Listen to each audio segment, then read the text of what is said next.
What up, Wizards? It's Deb from the place in space. And that might be the last time I get to really say that for one of these list videos, because this is the last of the space list. If you haven't seen them yet, we've already done the sleepers in the set for Standard and beyond. We've already done all the top 20 competitive cards in the set, but now we turn an eye towards the most casual of formats, unless you're playing CDH or Bracket 5 or whatever it is. We're playing some Commander today, baby, which is something I've been doing a lot more often lately. But I'm still kind of a baby Commander player, so this video gives you the chance to laugh at me. Now, we've already done the top 10 cards from the Commander decks, from the 2 Commander decks that came out, but we haven't really talked about Commander cards from the main set yet. So let's go ahead and get to that.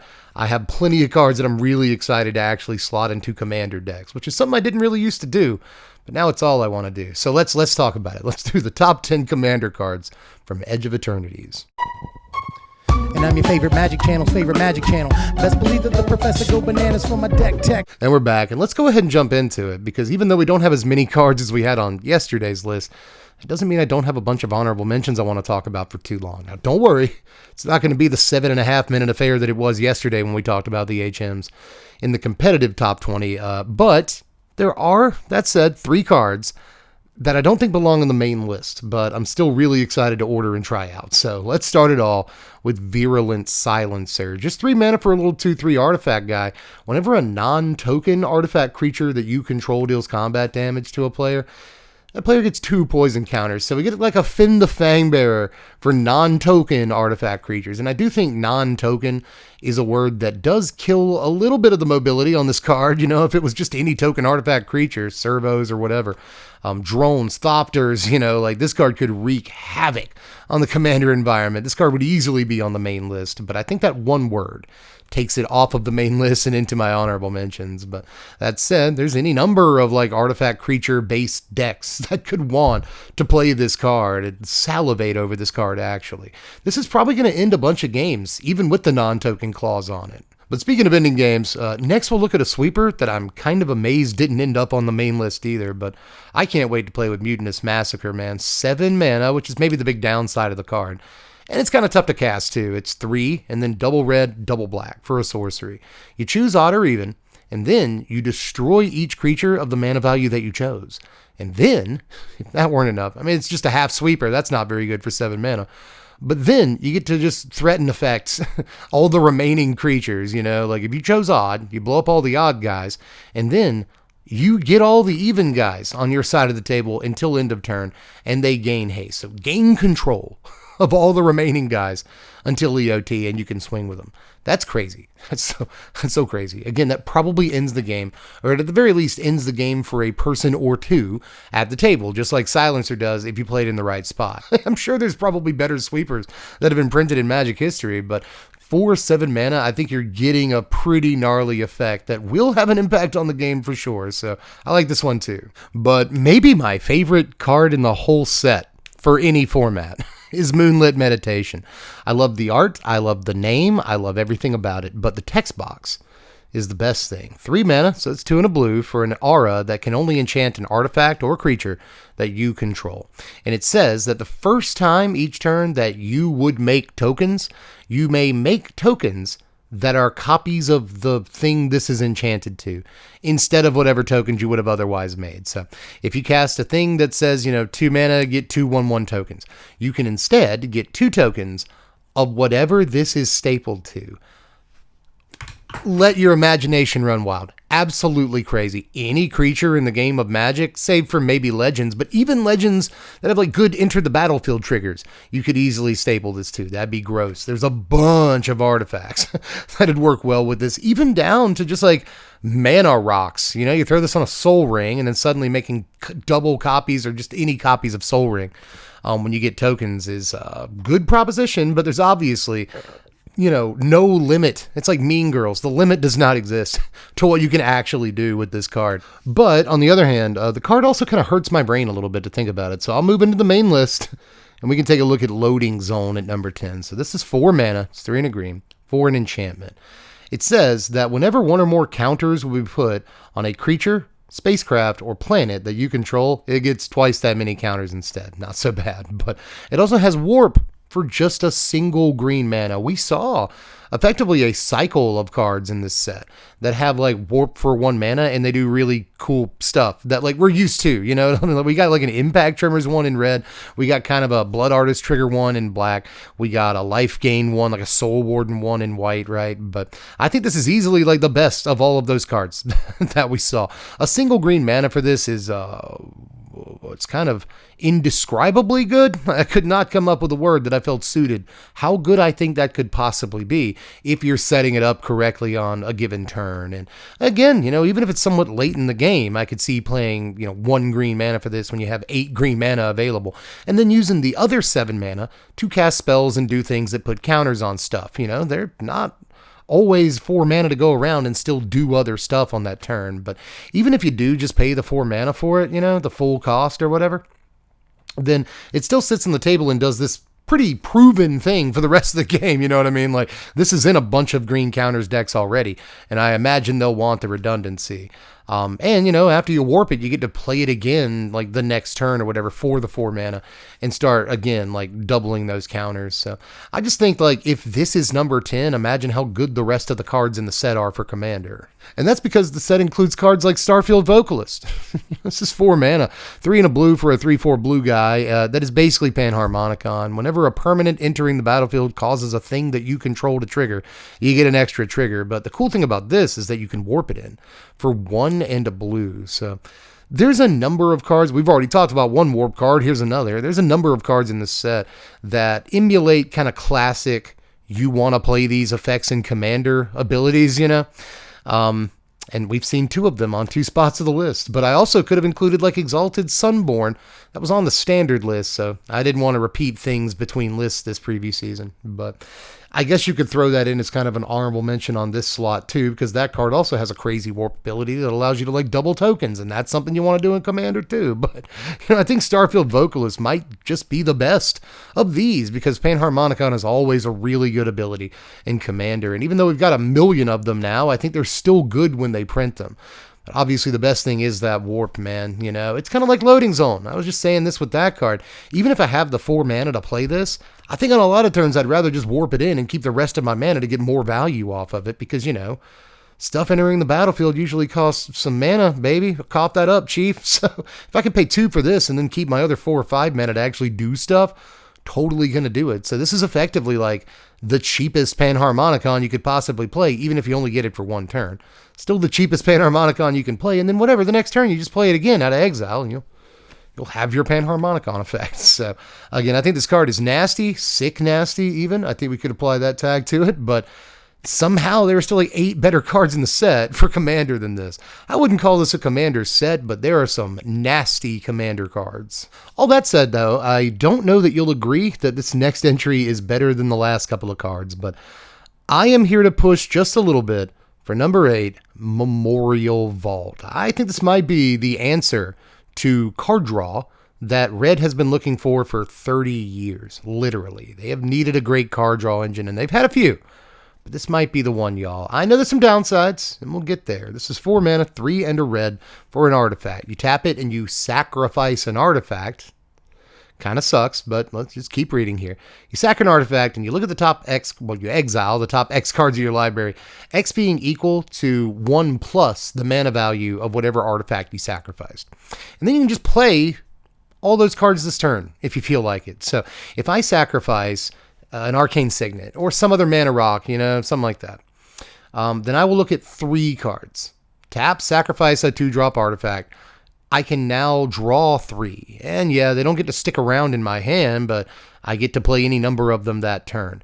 I can also do the same thing if I sacrifice, you know, a 3 or 4 cost artifact. Now I can look at like 4 or 5 cards from the top of my library. Even if I only play 2 of them that turn, that is insanely powerful, especially turn over turn. And I think a lot of Commander decks are going to have random rocks they can sacrifice to this, but especially in Red, you know, Commanders like Duretti and even beyond, there are a ton of good artifact Commanders in Red, and especially Commanders that want you to sacrifice sacrifice artifacts, which this will enable for you. So it might be narrow and specific to just those decks, but I don't think so. I think there's going to be a lot of red commander decks that'll either just play more mana rocks or, more utility artifacts that they can just sacrifice to this, and then they get to draw, effectively, a fistful of cards. I really think, in a lot of ways, that this could be the one. I could be way off base. Look, I understand that. I'm kind of calling a shot on this one, but if you're a red commander player, just give it a shot, especially if you're like a Bellow Bard of Brambles kind of guy.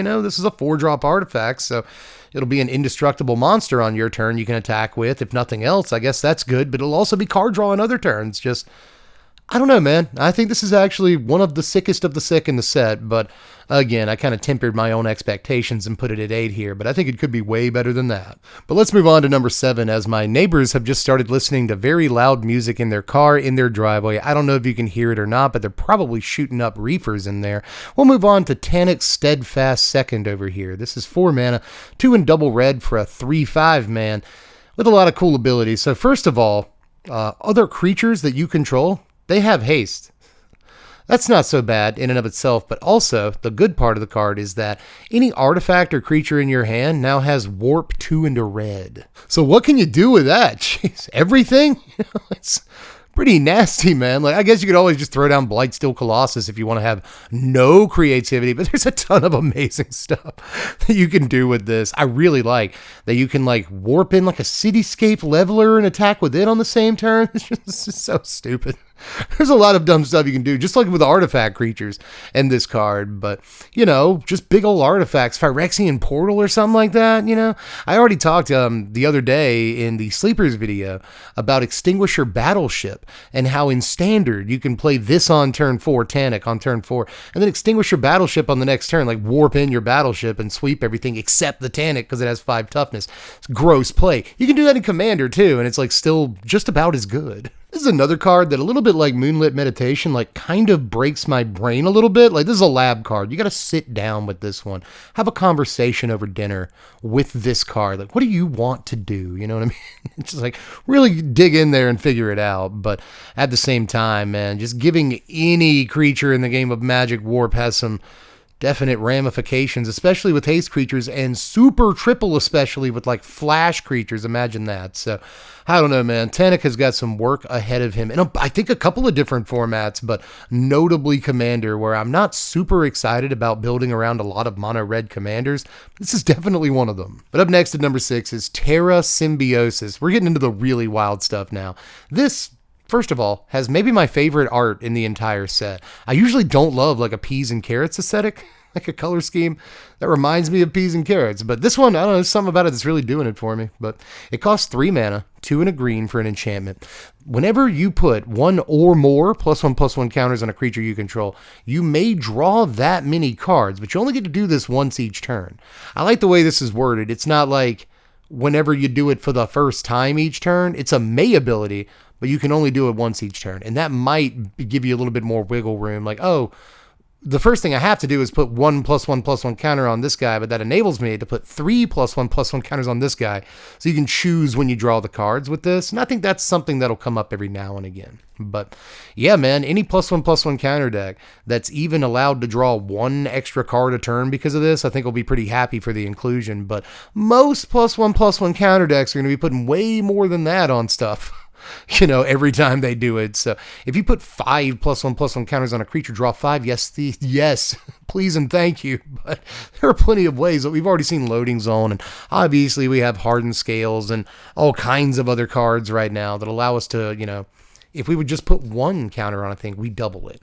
So that means that a lot of decks are going to be able to draw at least 2 cards a turn off of Terra Symbiosis in even mild situations. So yeah, again, just like Red got a card advantage engine it kind of always wanted, I will say that counters decks have had plenty of draw engines over the years, but I think this might be like day one the best of them. It's like the moment it comes out, every counter deck is going to want this until the end of time. But next is a card that could have ended up on like any of the lists that I've done. Sleepers, Standard, Commander, whatever, but I felt like this was easily a better Commander card than anything else. This is Ice Till Explorer over here. So this is 2 and double green for a 3/4, which isn't isn't the best stat line ever, but wait till you get to this text box. So basically, it's Crucible of Worlds, so you can play lands out of your graveyard.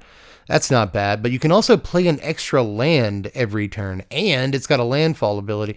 Whenever a land enters the battlefield under your control, why don't you mill a card? I guess the one dangerous thing about this is that it's not a May ability on the mill. You have to mill a card. So if you Splendid Wreck and get 20 lands back on that Splendid Reclamation, or if you just like Life from the Loaming every turn and getting a bunch of lands and playing them or whatever, you got a Zeus of Lost but Seeking and you're playing like 4 lands a turn now that you have this, you're milling a card every time you do that, and that could get bad, but maybe you want to mill the cards. There's plenty of reasons to want to mill the cards, right? So pretty gross, but really it's just the fact that it's Crucible of Worlds plus what, like 8 different cards have been we just got a loot that has this ability, so people tend to really like being able to play multiple lands a turn in Commander, and people tend to extra double like being able to play those lands out of their yard, right? Anything that's looking to sack lands, or maybe like a Gitrog monster deck, one of the Commander decks from this set wants to sack lands. This is really good in those piles. This just isn't very narrow, is it? It looks like it only wants to be in like decks that care about lands or whatever, but that is like most green decks. It's kind of ramp. Even the turn you play it, you can just immediately throw down another land and you got value the turn that you played it. Or, if you popped up fetch at some point that game, you play this on turn 4 and then just play the fetch out of your yard again. Just like, it's very easy to generate value with this. And if you untap with it and play, you're kind of going to kill them. It's really good in any landfall decks, because not only do you get the extra landfall drops, but even if you don't draw a land for that turn, you just play one out of your yard. It should be easy enough, again, with fetches and stuff. So card just gives you so much value in your landfall deck, and even outside of your landfall deck, it gives you so much value. So I just don't see green decks not slotting this in like 60% of the time or better. But my number 4 here is Sera. I think that every time I see this card. It's an old person's song, don't worry about it. So Sera the Super Void is 4 mana, 2 and double black for an enchantment that's a little bit like a Grave Pact, so it's good in Commander. You see, whenever any of your guys die, all of your opponents have to choose and exile a creature that they control, but it's not where it stops. At the beginning of your end step, if any player at the table, you included, controls no creatures, you have to sacrifice Sera. But the good news is that you get a creature that it exiled, and you put it into play under your control with 2 additional +1/+1 counters, which is gonzo. That's pretty good. Your opponents are going to know that you're going to have the ability to do that eventually, so they're probably not going to be sacrificing or exiling their best guys. You know what I mean? But still, being able to get some value when you lose this is great. I'm actually waffling back and forth on whether this is better than Grave Pact, because, you don't lose Grave Pact at any point. Just because somebody doesn't have creatures, that's it. What, Sera lost her last creature, so now I got to give up my... That's dumb. You know what I mean? Just give Sera a creature. Here, have a creature, Sera. You need one. I don't necessarily love that about it, but as awkward as the card might be from time to time, I think Commander's obviously the format for it. I don't think the card's very good in any competitive environment, like at all, which seems weird because the card looks powerful, but Commander's always been the kind of format for a card like this, So just the Grave Pact text on it, I think, is phenomenal. Like, just worth playing the card in and of itself. And it's even a little bit easier to play than a Grave Pact, which I guess is fine. But mana-wise, right? But still, I think losing it kind of sucks, but giving you a large-ish creature, that's the thing, is they're not giving you the best guys, but at least the creature that you get becomes 2 counters larger, and that's good. So altogether, it's just not really a bad thing about this card when you get down to brass tacks, and it's probably playable in a lot of black decks. Especially in a deck where you're sacrificing your own guys, which is really easy to do in black. This seems like it could get very annoying for most opponents, like really, really fast, so... I don't know. I think it might end up being cheaper than a Grave Pact to get your hands on before it's all said and done. How much are you in pre-order season? $11. That's like exactly what Grave Pact costs, so I think you'll be okay. But next is Aura Boroid here as we enter the top 3. This is 4 mana, 2 and double green for a plant. I like that it's a plant, but it's also effectively a 1/2 when it enters the battlefield. So why would I play a 4 mana 1/2? Well, listen to the text box, you goose. Basically, once you get to your combat step, the beginning of combat on your turn, you put X +1/+1 counters on each creature you control, including Aura Boroid, where that is equal, X is equal to Aura Boroid's power. So Okay, even if this is 100% dry, which I don't think that it will be most of the time, you still get a counter on all your creatures the turn that you play it. Again, this included. Then the next turn, you'll get 2 counters on all your guys, then 3 counters on all your guys. So this snowballs really, really fast. But obviously, you're not an honest Magic player. You don't want to just play cards.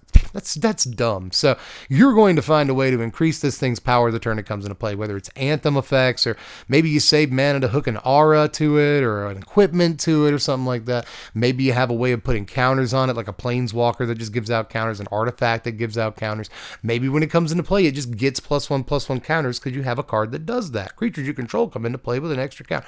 All that stuff. Maybe you can landfall, put a counter on it with Bristly Bill. Maybe you can just play a pump spell when you enter your combat step, and now suddenly, because of a giant growth, all your guys get 4 +1/+1 counters, and then the next turn everything's going to get 5 even if you don't do anything else. This thing gets out of control extremely quickly, and I actually think this might have some clout in Standard, but this is another one that I'm most worried about in Commander. But let's get to number 2 here. It's the Sera. This is 3 mana, 1 and double white for a spacecraft. So when it comes into play, you just tutor a legend and put it in your hand, shuffle up. That's nasty. But once you get to 7+ station, it's a flying 5/5. And other legendary creatures you control just have indestructible.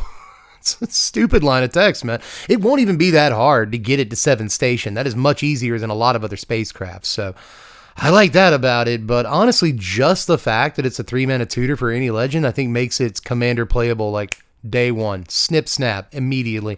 More so than even some of these other cards, some of which are narrow. You know, they provide an incredible boost to whatever deck you're playing them in, but they're kind of narrow. This can go in most white Commander decks because you probably got like 3-4 legendary creatures at the very least in your deck that this will go search up. And some color combinations like Orzhov or whatever have oodles, literally, scientific term, oodles worth of, legends that this could easily search up for whatever reason. You know what I mean? And I know that Commander decks are already kind of toolboxy because it's singleton format, but you could really toolbox out your deck with like color hosers and stuff that you can go get at any given time with a Sera. I just think this is fantastic. And you can even play it as your commander if you wish to do that. And then every time you play it out of the command zone, go tutor up a legend. Just tutors are always going to be good in Commander, period. And this is a 5/5 flying tutor that gives all your things you've tutored for indestructible. Like, come on, man. Just a pretty insane Magic card on the surface. This one isn't, again, quite as narrow as some of the other stuff we've looked at today. It just does something in any deck that can cast it. Honestly, wish I had more to say about it. I feel like this has been the shortest entry so far, but like, what do you say about a card that's so obviously good? Do you want me to give you specific legends to search up? Depends on the deck you're playing, but there are obviously plenty of like combo-y things this can help enable, which is what a tutor is supposed to do. So again, go hog wild out there, and we'll get to number 1, which I think is a pretty obvious one. You may not have seen Thrumming Hives Stone on this list. Maybe you keep expecting Thrumming Hives Stone, but again, I'm not trying to repeat cards in between videos this previous season. I've already said that Thrumming Hives Stone might be an underrated standard card in mono white tokens decks as a finisher. Maybe, just maybe. So I didn't want to put it in the Commander video, but obviously Hive Stone is very good in Commander. No, my number 1 instead is the Endzone. The Endzone. The Endstone. That was an honest mistake, by the way. But I guess we should nickname the card that, because once you get it down, you are in the red, baby. You are fixing to score when you get this card on the table. You resolve this, you may not win the game outright right then and there, but you might as well go ahead and spike the football, dude. 7 mana for an artifact.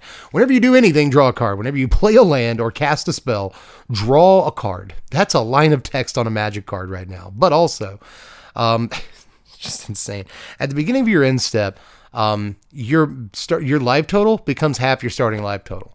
So that seems like a downside, right? If I play this at 35 life, I go down to 20. Okay, sure. Okay, so let's say you played it, you're at 31. In step, go down to 20. If everyone tries to attack you down and they put you at 7, you just go back up to 20. That's really good. If you play it late in the game and you're already at like 5 somehow, you go back up to 20. It's crazy. Like, people have to deal 20 damage to you to actually take you out of the game. And that's kind of tough. Even if they're all ganging up on you, you might have ways to deal with it, especially considering you've drawn every card in your deck. Whenever you do anything, play a land, draw a card. It says that. Whenever you play a land, draw a card. It also says, whenever you cast a spell, draw a card. So, I get an Archmage Emeritus. Actually, it's any spell. Archmage Emeritus is like instant or sorcery. So, I get the best magic card that ever existed. I get... It's just, seriously, 7 mana is the only real downside on this, but I kind of almost hate this card because any deck can play it, and most commander decks are incentivized to do so. Can you give me a good reason in the comments section why you don't want to play this card in your commander deck? I'm fairly certain that 95% of commander decks ever built could slot this card in and probably improve their deck. 7 mana is so much, but I'm willing to try to get there in commander, and I'm pretty sure I can. And once I do, I freaking draw a card. I draw like 6 cards a turn. play a land and play 2 spells, and I've drawn 4 cards that turn because of my draw step too. But, if you're like storm counting or whatever, then God knows how many cards are actually drawing. Just an unbelievable magic card. I don't know why it exists in some ways. I really don't. They just set out to make one of the most busted cards they possibly could, and I think they succeeded. The old design question is, how much would you price a card that says you win the game? And it turns out the answer is often 7 mana. It starts around 7 mana. And I think this card does the thing. I think, again, it doesn't win the game outright as soon as you play it, but if you ever actually untap this and play, the game is yours. I just think no questions asked. There's not a whole lot they can do about it. So just a stupid magic card in a lot of ways that I feel like they almost printed it to be like, so we put shocks in this set. Any other way we can like sell packs to commander players? Can we sell them to commander players too? Sure, let's make this card. So, yeah, this one's probably going to stay pretty pricey. What are you at in pre-release right now? $12? That's worth it. That's even on pre-order, that's worth it, dude. This card's going to be worth more than that 6 years from now when the card is out of print. I can almost guarantee it. This is going to be a sought-after commander chase. There's a reason for it. Card's nuts.